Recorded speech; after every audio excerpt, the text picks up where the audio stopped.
warahmatullahi wabarakatuh. Pertama saya ucapkan terima kasih kepada moderator yang telah membantu saya. Yang saya hormati Ketua Gugus dua ya, terus dua Ibu Maksida. Yang saya hormati Ibu Kepala Desa Pembina, yang saya hormati Ibu Kepala Desa Tiga, dan yang saya hormati Ibu Kepala Desa Desa, dan yang saya cintai saya banggakan rekan-rekan guru satu gugus. Pertama-tama marilah kita panjatkan puji syukur kepada Allah Subhanahu wa taala yang pada hari ini telah memberikan kita semangat sehingga kita berkumpul untuk saya sedikit sharing mengenai budaya positif.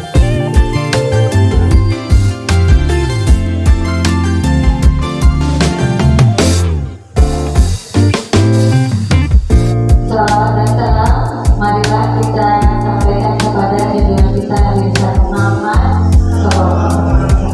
Baiklah Bapak Ibu yang saya banggakan saya cintai, di sini saya akan membagikan materi yang telah saya dapatkan dari Diklat Calon Guru Penggerak.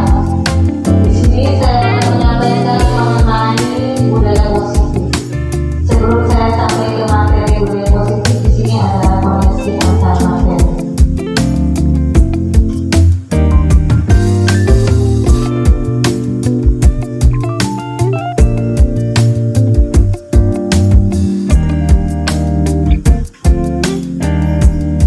Baiklah Ibu-ibu, sebelum saya sampai ke budaya positif, di sini ada filosofi pemikiran Ki Hajar Dewantara yang mana beliau adalah pelopor dari kebijakan kurikulum merdeka untuk tahun sekarang ini.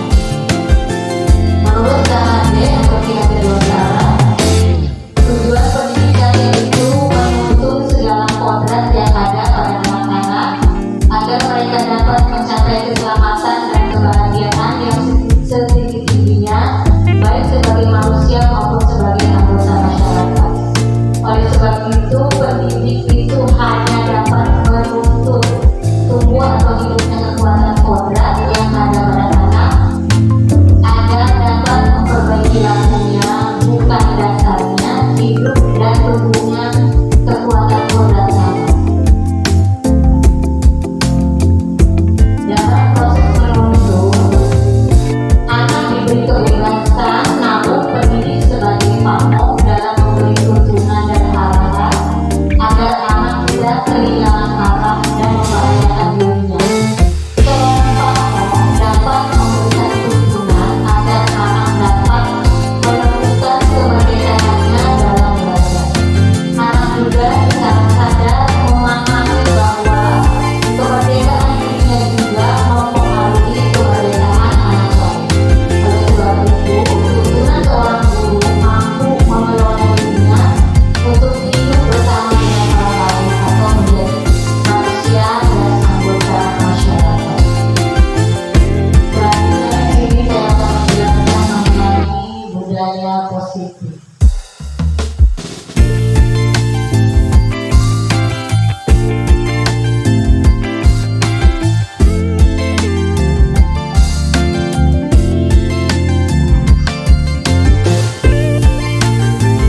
Inilah budaya positif. Baiklah Ibu-ibu, perkenalkan saya Ruwanizi dari Desa Dunia, calon guru penggerak Mandala 7 Kabupaten Serang.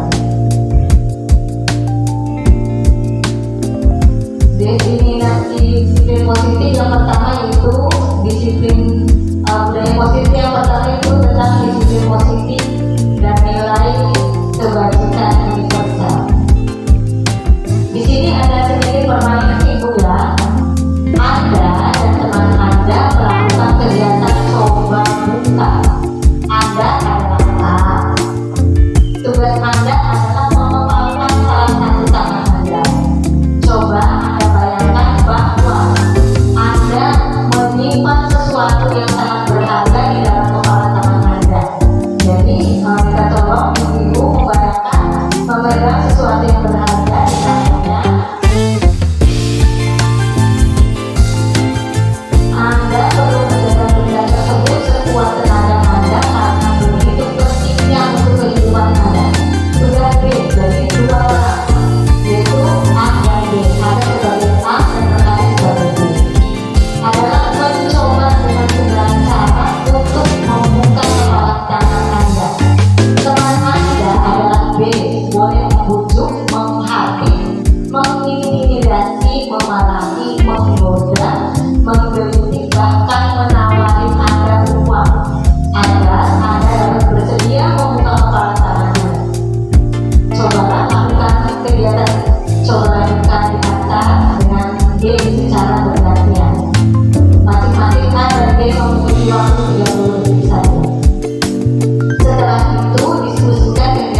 lagi saya penasaran yang di depan, Bu Lita.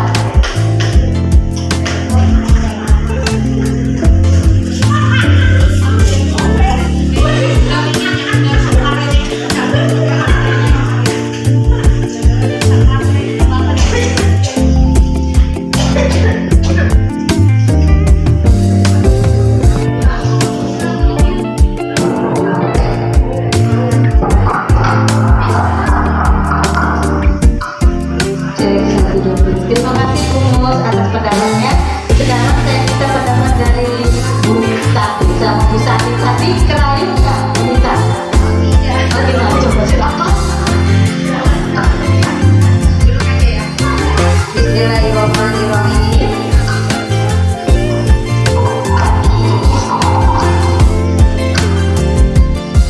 Bu Sani yang pertama, saya merayu karena saya juga kurang bisa merayu ya. Jadi Bu Sani tetap tangannya masih tertutup rapat, tapi kenapa? Enggak. Mungkin tetap ada pendirian ya. Terima kasih seperti itu. Ya, terima kasih Bu Lita. Satu lagi deh kayaknya setelah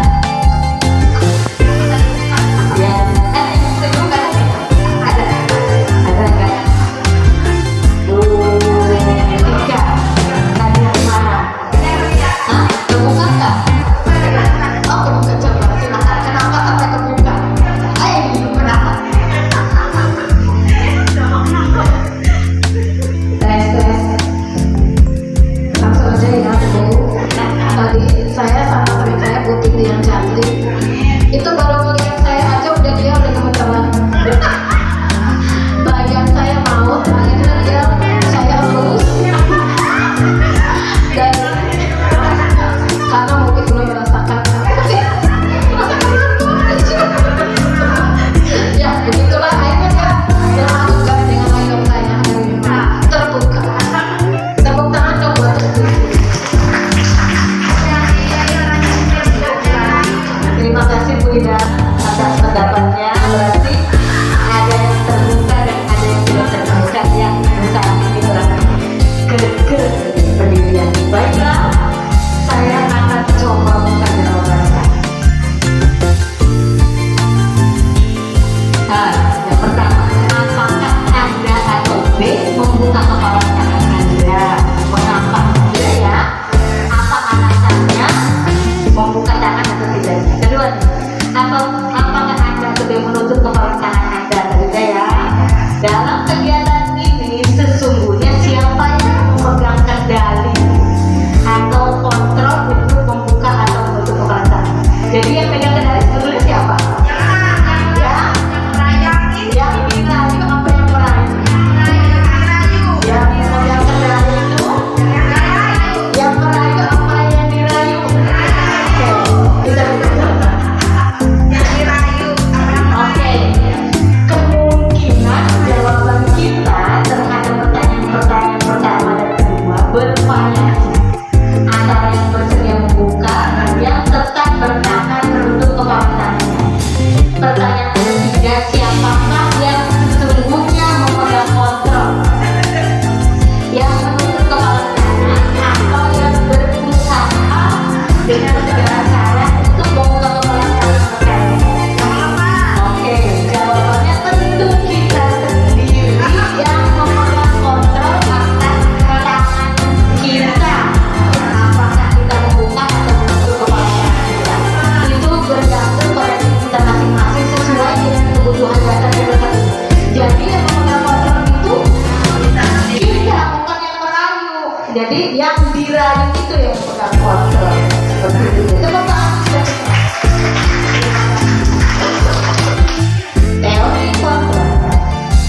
Selanjutnya psikiater dan Dr. William Brenner dalam kontrol.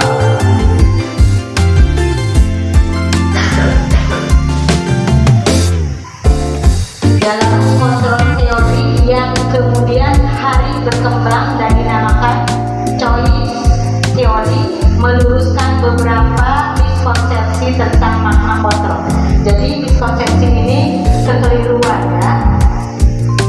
Kekeliruan tentang kontrol. Yang pertama miskonsepsinya yaitu ilusi guru mengontrol murid.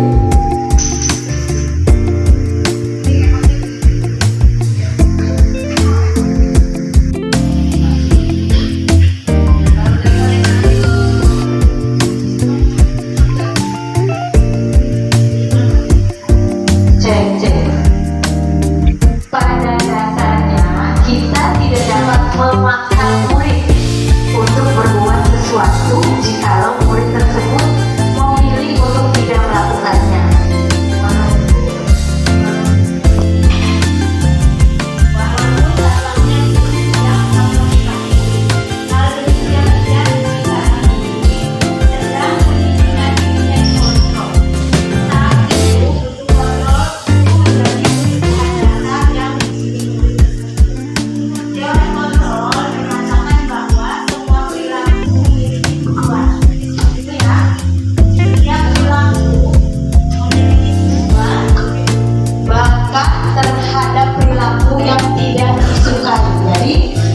Miskonsepsinya, tetapi ya bahwa menurut Dr.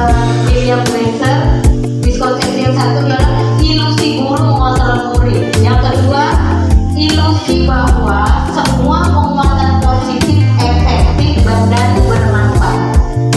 Penguatan positif atau bujukan, nah yang tadi kita lakukan adalah bentuk-bentuk kontrol segala usaha untuk mempengaruhi murid agar mengulang sesuatu perilaku tertentu adalah suatu usaha untuk mengontrol murid tersebut. Dalam jangka waktu tertentu, kemungkinan murid tersebut akan menyadarinya dan coba untuk menolak bujukan kita, atau bisa juga murid tersebut menjadi tergantung pada pendapat sang guru untuk berusaha. Jadi tadi salah satu contohnya ya. Yang ketiga, ilusi bahwa kritik dan membuat orang merasa bersalah dapat menguatkan karakter. Menggunakan kritik dan rasa bersalah untuk mengontrol murid menuju pada identitas gagal. Mereka belajar untuk merasa buruk tentang diri mereka. Mereka mengembangkan dialog diri yang negatif. Kadang-kala sulit bagi guru untuk mengidentifikasi bahwa mereka sedang melakukan perilaku ini, karena seringkali guru cukup menggunakan suara halus untuk menyampaikan pesan negatif. Jadi tentang ilusi membuat anak merasa bersalah ya, yang menurut Dr. William itu adalah miskonsepsi. Itu bukan menguatkan karakter ya. Yang keempat, ilusi bahwa orang dewasa memiliki hak untuk memaksa. Banyak orang dewasa yang percaya bahwa mereka memiliki tanggung jawab untuk membuat murid-murid berbuat hal-hal tertentu. Apapun yang dilakukan dapat diterima selama ada sebuah kemajuan berdasarkan sebuah pengukuran kinerja pada saat itu pula. Orang dewasa akan menyadari bahwa perilaku memaksa tidak akan efektif untuk jangka waktu panjang dalam sebuah hubungan pekerjaan atau hubungan di lingkungan sekolah. Di sini ada paradigma stimulus respon. Jadi ini disiplin, mengenai disiplin, dan ini tentang teori kontrolnya. Menurut stimulus respon, realitas kebutuhan kita sama. Sedang menurut teori kontrol, realitas kebutuhan kita berbeda. Semua orang melihat hal yang sama. Sedang menurut teori kontrol, setiap orang memiliki gambaran berbeda. Menurut stimulus respon, kita mencoba mengubah agar orang berpandangan sama dengan kita. Itu tadi tentang miskonsepsinya. Sedangkan di teori kontrol, semua perilaku memiliki tujuan. Orang lain bisa mengontrol saya, sedangkan di teori kontrol hanya Anda yang bisa mengontrol diri Anda. Seperti tadi yang coba bukalah. Dari stimulus respon, saya bisa mengontrol orang lain, Anda tidak bisa mengontrol orang lain. Menurut stimulus respon, pemaksaan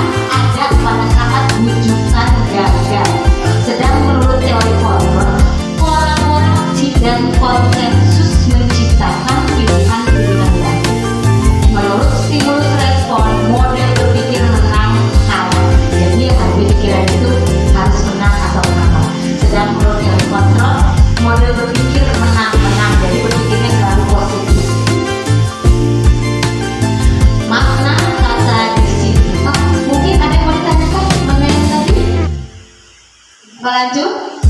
Oke. Makna kata disiplin.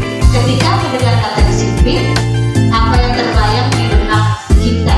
Coba menurut ibuku disiplin itu apa? Sani, disiplin itu apa? Mengikuti peraturan yang ada. Bu Ririn, menurut Bu Ririn disiplin itu apa? Iya, silakan.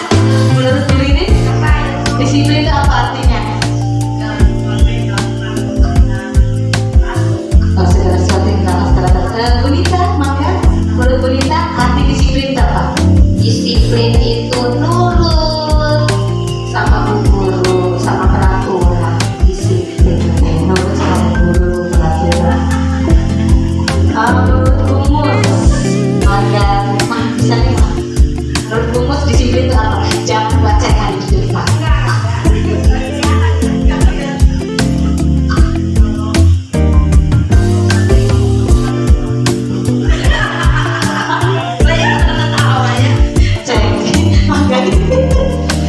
Ada aku udah ternyata ada yang bisa. Kalau menurut saya disiplin itu melakukan sesuatu tepat pada waktunya, melakukan sesuatu sesuai dengan peraturan, apa yang sudah ditentukan waktunya. Kayak misalnya pagi-pagi kalau pagi biasanya disiplin waktu, misalnya disiplin waktu sholat aja udah ada waktunya, jadi kita melakukan sesuatu tepat pada waktunya. Jadi melakukan sholat itu ada waktunya, ada waktunya. Selanjutnya dalam kegiatan sehari-hari pun sama. Kalau di sekolah misalnya jam 7 baris, jam 8 masuk, jam 9 makan, jam 7 istirahat misalnya. Itu pun sama, bisa dibilang disiplin kalau kita melakukan sesuatu tepat. Terima kasih pendapatnya Bumus. Terima kasih ibu-ibu yang sudah memberikan pendapatnya. Baiklah, makna kata disiplin. Ketika mendengar kata disiplin, apa yang terbayang di benak Anda? Apa yang terlintas di pikiran Anda? Kebanyakan orang akan menghubungkan kata disiplin dengan tata tertib, teratur, dan kepatuhan pada peraturan. Ya kan? Kata disiplin juga sering dihubungkan dengan hukuman. Padahal itu sungguh berbeda, karena belajar tentang disiplin positif tidak harus memberikan hukuman. Justru itu adalah salah satu alternatif terakhir, dan kalau perlu tidak digunakan sama sekali. Dalam budaya kita, makna kata disiplin dimaknai menjadi suatu yang dilakukan seseorang pada orang lain untuk mendapatkan kepatuhan. Jadi, makna disiplin di sini yaitu sesuatu yang dilakukan seseorang pada orang lain untuk mendapatkan kepatuhan. Kita cenderung menghubungkan kata disiplin dengan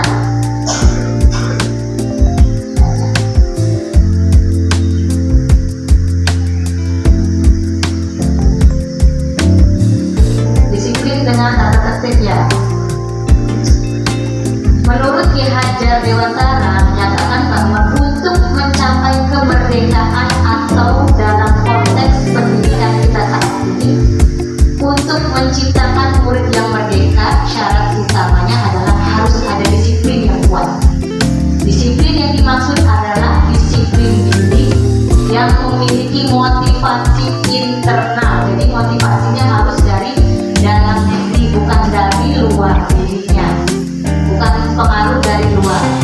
Jika kita tidak memiliki motivasi internal, maka kita perlu pihak lain untuk mendisiplinkan kita atau motivasi eksternal, karena berasal dari luar, bukan dari dalam diri kita sendiri. Adapun definisi kata merdeka menurut Ki Hajar Dewantara adalah, ada yang mau bahasa Indonesia, jadi bahasa Jawa. Kelihatan kan di belakang. Mardika iku jarwanya, norak mung lepasin pangre, ning uga juga kuat, kuasa, mandiri, priyangga, yang artinya berdekat itu tidak hanya terlepas dari perintah, akan tetapi juga cakap kuat memerintah diri sendiri. Jadi disiplin di sini berkaitan juga dengan merdeka.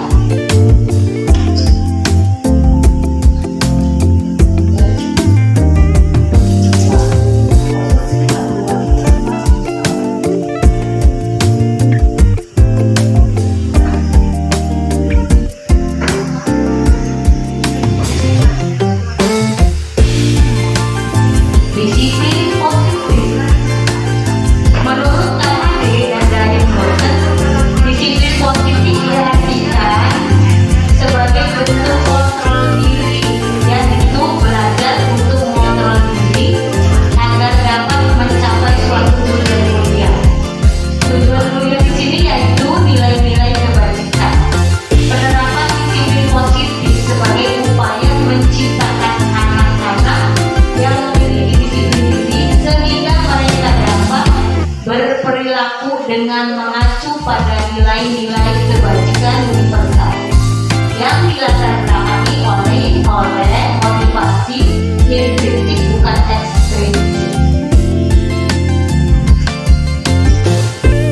Nilai-nilai kebajikan adalah sifat-sifat positif manusia yang merupakan tujuan mulia yang ingin dicapai setiap individu. Seperti yang telah dikemukakan oleh Dr. William Glasser pada teori kontrol tahun 1984, menyatakan bahwa setiap perbuatan memiliki suatu tujuan.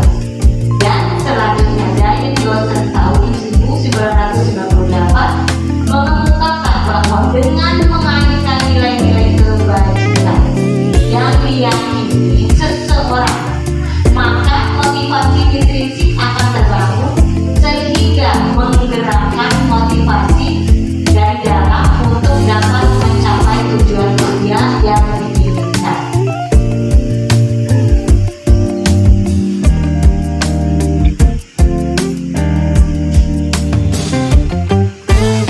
Nah, ini nilai-nilai kebajikan. Jadi nilai-nilai kebajikan itu adalah profil belajar Pancasila. Adanya di mana ibu?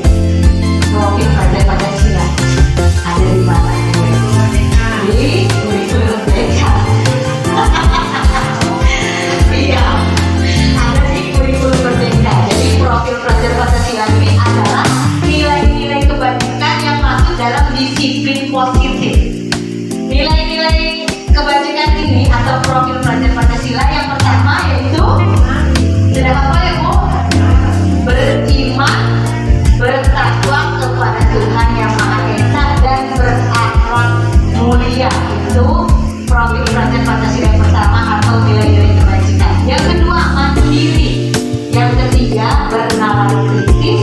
Yang keempat, berkebinekaan global. Yang kelima, bergotong royong. Yang enam, beradu. Jadi di profil pelajar Pancasila ini kita menginginkan siswa yang seperti ini: beriman, bertakwa kepada Tuhan Yang Maha Esa, berakhlak mulia, mandiri, bernalar kritis. Bernalar kritis itu seperti apa itu? Ada yang bisa menjelaskan bernalar kritis? Bu Tika? Bu Ridin?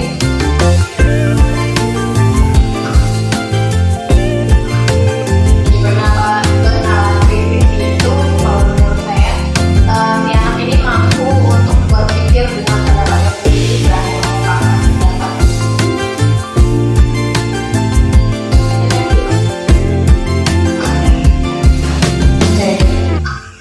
Berpikir kritis ya, itu adalah orang yang selalu bisa menyelesaikan masalah ini.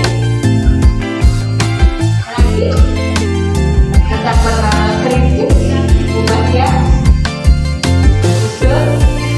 Jadi biasanya bernalar kritis ini anak yang kritis kalau bicara. Kalau kita menerapkan sesuatu, oke nanti bertanya lagi. Jadi seperti itu. Selalu. Jadi bernalar kritis itu seperti itu. Tentang berkebinekaan global. Bineka Global itu selain anak beriman, lahir karena berkebinekaan global itu bineka tunggal ika. Jadi anak tuh bisa menerima semua keberaneka-ragaman yang ada di Indonesia dan di dunia. Seperti itu tentang budaya kalau berkebinekaan global. Atau bisa menerima atau bertoleransi, itu masuk ke kebinekaan global. Yang kelima bergotong royong, yang keenam yaitu kreatif, itu masuknya ke nilai-nilai kebajikan. Teori motivasi dan hukuman dulu yang tadi ya. Teori motivasi Brian Scott menyatakan ada 3 motivasi berperilaku manusia. Antara lain yaitu yang pertama nih motivasinya untuk menghindari ketidaknyamanan dan hukuman. Biasanya kita melakukan sesuatu itu karena kita menghindari ketidaknyamanan dan menghindari hukuman. Biasanya kita melakukannya itu. Yang kedua, kita melakukan itu karena untuk mendapat imbalan atau mendapat imbalan dari orang lain. Yang ketiga, kita melakukannya biasanya untuk menjadi orang yang mereka inginkan dan menghargai diri sendiri dengan nilai-nilai yang mereka percaya. Jadi inilah 3 teori motivasi perilaku manusia. Tujuan dari disiplin positif yaitu untuk menanamkan motivasi untuk menjadi orang yang mereka inginkan dan menghargai diri sendiri dengan nilai-nilai yang mereka percaya. Hukuman, konsekuensi, dan restitusi. Sudah ada yang pernah dengar restitusi? Selain yang tiba, sudah pernah dengar Bu? Oke, mungkin ini apa ya, bahasa baru. Sebetulnya nggak baru, cuma bahasanya aja. Sebetulnya sering kita lakukan secara tidak langsung, secara tidak sadar kita sudah melakukannya di sekolah.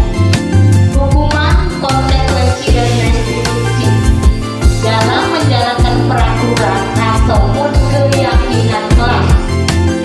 Nah, sekarang ada keyakinan kelas Bu. Jadi kita kan biasanya pakainya peraturan untuk kurikulum merdeka ini.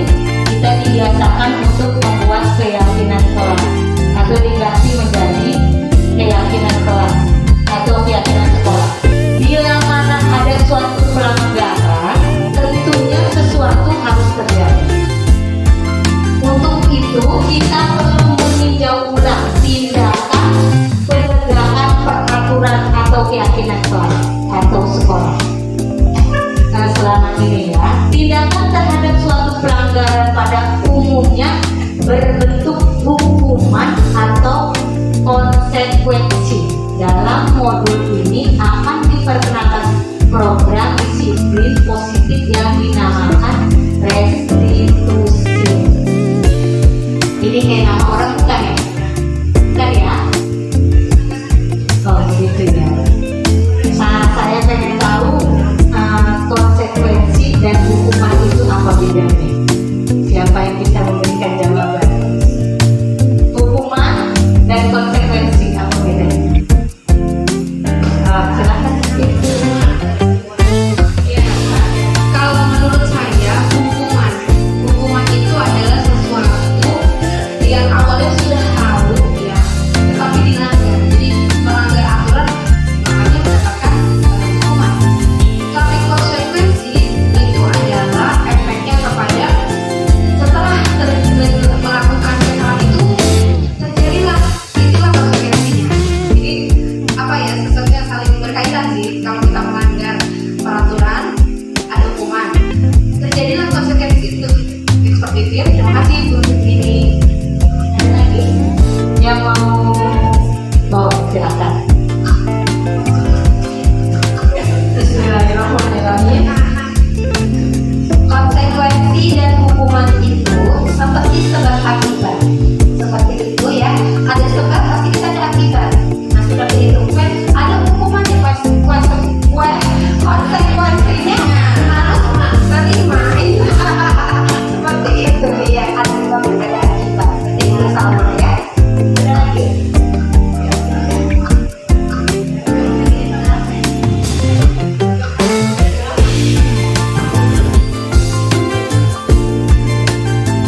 tiba-tiba. Anak atau murid tidak tahu apa yang akan terjadi dan tidak dilibatkan. Hukuman bersifat satu arah dari pihak guru yang memberikan, dan murid hanya menerima suatu hukuman tanpa melalui suatu kesepakatan. Jadi hukuman itu seperti itu, satu arah dari pihak guru, sedang anak tidak tahu tahu atau tidak dilibatkan.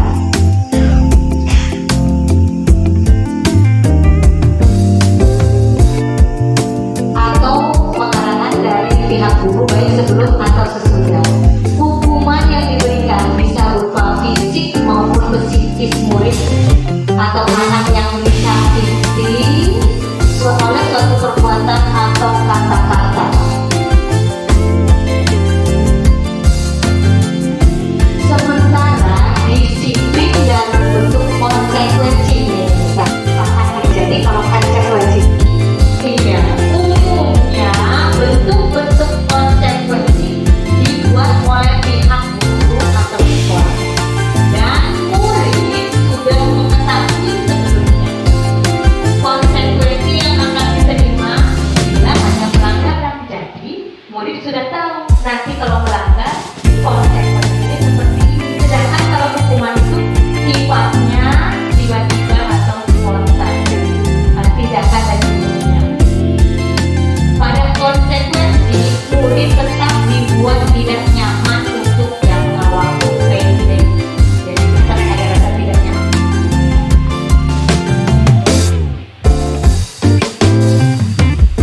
Pengaruh jangka pendek dan jangka panjangnya nih dari konsekuensi tadi ya. Penghargaan efektif jika kita menginginkan seseorang melakukan sesuatu yang kita inginkan dalam jangka waktu pendek. Kita menggunakan penghargaan lagi dan lagi, maka orang tersebut akan tergantung pada penghargaan yang diberikan serta kehilangan motivasi dari dalam diri. Kita mendapatkan penghargaan untuk melakukan sesuatu yang baik. Selain kita senantiasa berharap mendapatkan penghargaan tersebut, lagi pula menjadi tidak menyadari tindakan baik yang kita lakukan.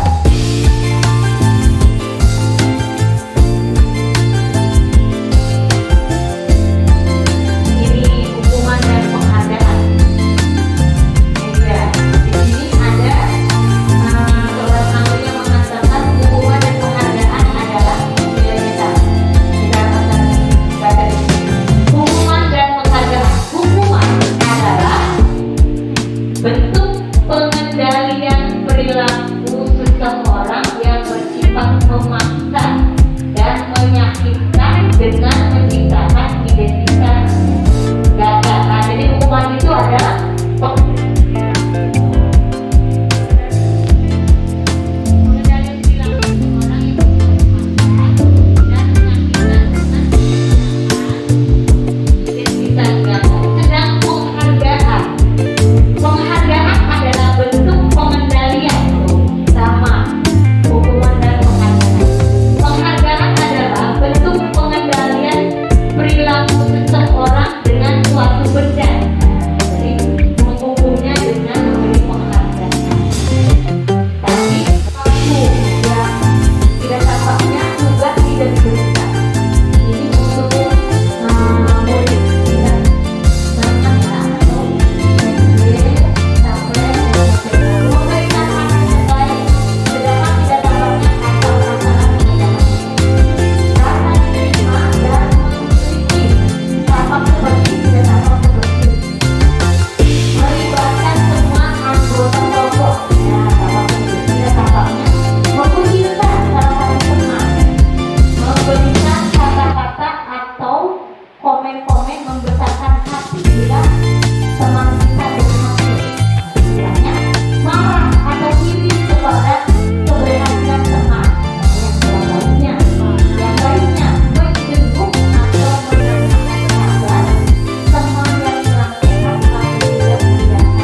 ini tugas guru dan tugas murid.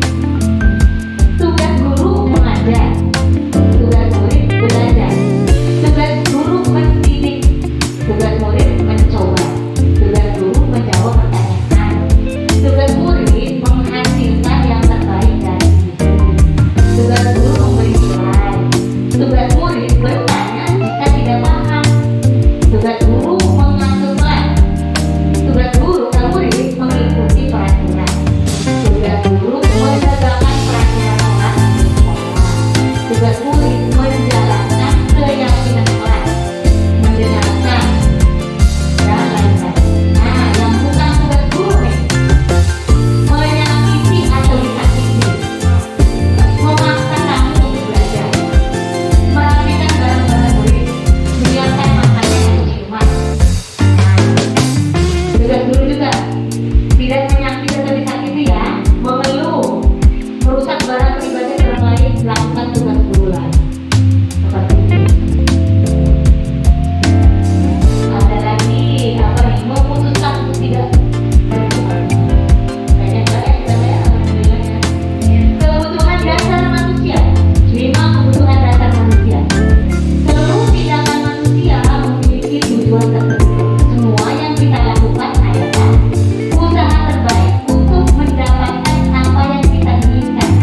Ketika kita mendapatkan apa yang kita inginkan, sebetulnya saat itu kita sedang memenuhi salah satu atau lebih dari satu kebutuhan dasar kita, yaitu kebutuhan untuk berhidup, kebutuhan kasih sayang dan rasa terima, love and belonging, kebebasan atau freedom, ketenangan, pada keluasan hormon. Ketika seorang murid melakukan suatu perbuatan yang bertentangan dengan cita-cita atau melanggar peraturan, hal itu sebenarnya dikarenakan mereka gagal memenuhi kebutuhan dasar mereka. Jadi kalau ada melanggar peraturan, berarti ada salah satu kebutuhan anak yang tidak terpenuhi, biasanya dari rumahnya. Biasanya kurang makan, ada sarapan, seperti itu. Maka anak cenderung akan melakukan pelanggaran seksual. Nah, ini kebutuhan dasar manusia, itu satu. Yang kedua, kasih sayang dan rasa diterima. Ketiga, kebebasan, ketenangan dan terima penguasaan. Jadi 5 kebutuhan dasar manusia ini, kalau ada salah satu tidak terpenuhi, maka biasanya akan melanggar peraturan atau di kehidupannya ada yang dilanggar. Nah, ini motivasi. Oh, ini perilaku kontrol guru nih di kita. Nah, menurut pakarnya ada 5 perilaku kontrol guru terhadap murid. Ini dimasuknya ke motivasi eksternal dan motivasi intrinsik itu dari dalam. Nah, ini sih ada yang masuk ke identitas jaga, berarti perilaku kontrol negatif. Ada yang masuknya ke identitas berhasil, berarti guru berhasil atau sukses. Yaitu guru berbuat nih sebagai guru pengontrolnya, sebagai penghukum. Sebagai penghukum ini masuknya ke perilaku gagal atau identitas gagal. Perilaku kontrolnya negatif menurut motivasi, dan dia masuknya ke motivasi eksternal. Ya. Nah, motivasi eksternalnya yaitu identitas gagal. Perilaku kontrol negatifnya itu salah satu kontrol gurunya itu penghukum. Guru berbuat menghardik, menunjuk-nunjuk,